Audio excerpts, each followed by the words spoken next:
introduce the guest of honor, Beto.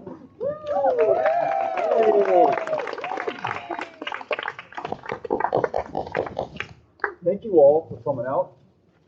I think it says something that it's a Sunday morning when many of us, after a really hard week, and not just a hard week because of work and kids and responsibilities and our homes and our life, but really a hard week to be a Texan and to be an American. To see the rights, the protections for those rights under attack unlike any time in the last half century. And for that to come to a head this past week in a state that has on its books a trigger law that will now go into effect within 30 days that ends the right to an abortion with no exception for rape or for incest. To have a concurring opinion written by a Supreme Court justice that tells us loud and clear, this isn't something that we have to infer, but we now know in black and white that same-sex marriage, same-sex intimacy, contraception is going to be under attack in this state and in this country as well.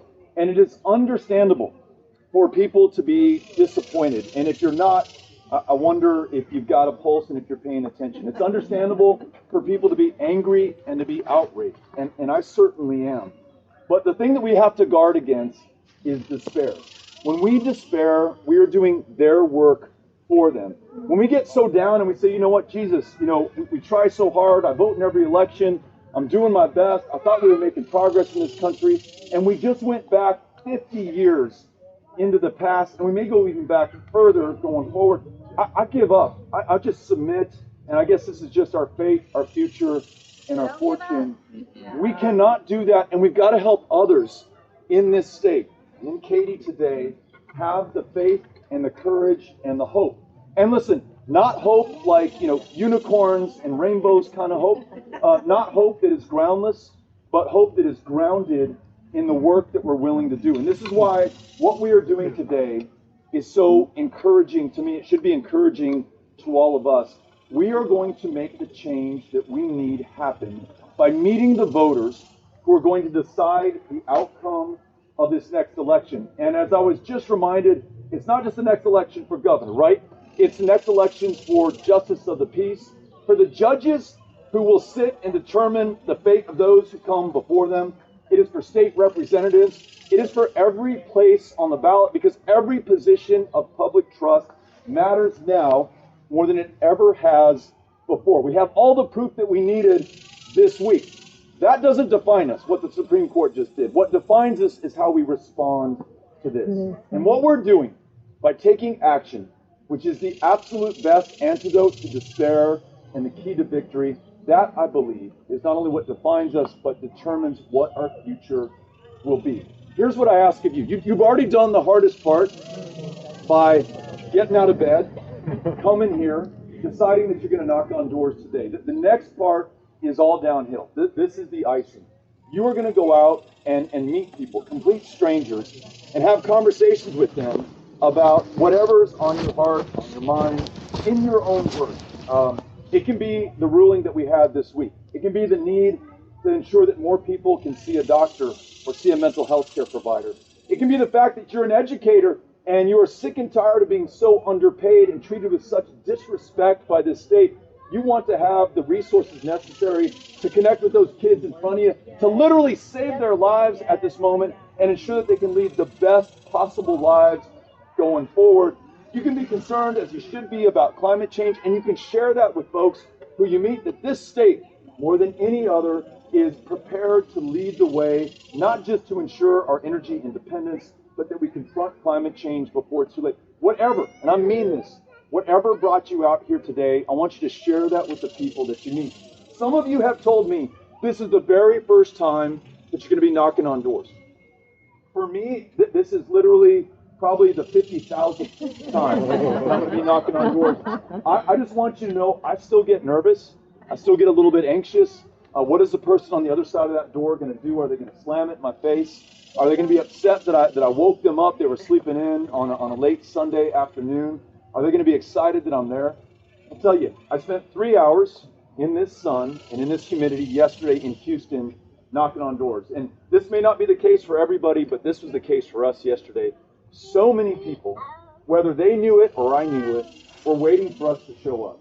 They weren't waiting for Beto to show up. They were waiting for someone to show up who was going to bring them in to the answer for this moment, the action that this moment in time calls for. People cried and they said, this has been such a tough week.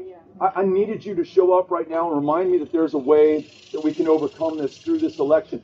We knocked on people's doors and they said, you know what? The person you're looking for no longer lives here. And that's important. We can strike them from our list and we know not to send mail there or to ask for them at that door again. But that person said, I live here now and I just moved here from Brownsville and I'm 20 years old. I've never been registered to vote. How does this shit work?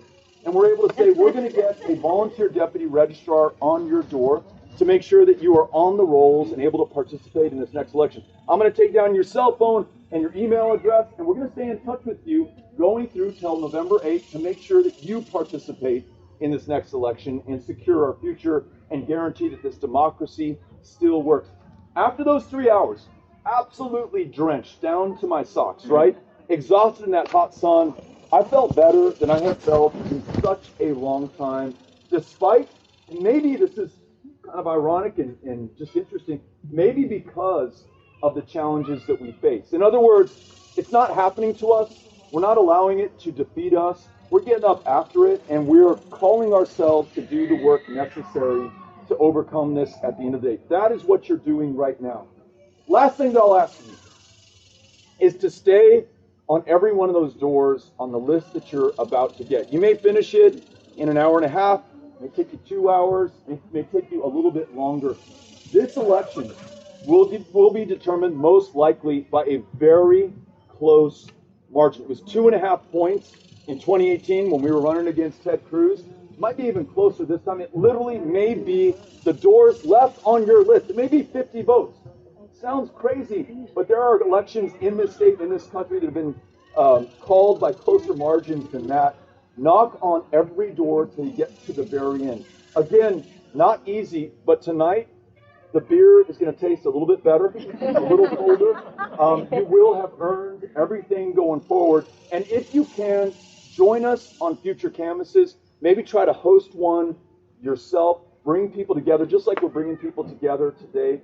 This is the way that we're going to win. And we're putting money that we're raising into TV ads, into radio ads, into social media, into direct mail pieces. All of that stuff is wonderful. None of it is as powerful or as impactful as the work that we're doing right now. This is what will win or lose elections. And by the fact that you all showed up here today, I feel like we're going to win this election. Thank you. Our organizing director, Captain Fisher. All right, so I'm going to run a very quick training, and then we're going to get out to doors. In fact, if you know what you're doing, you've not done doors before, we're going to send you out right now.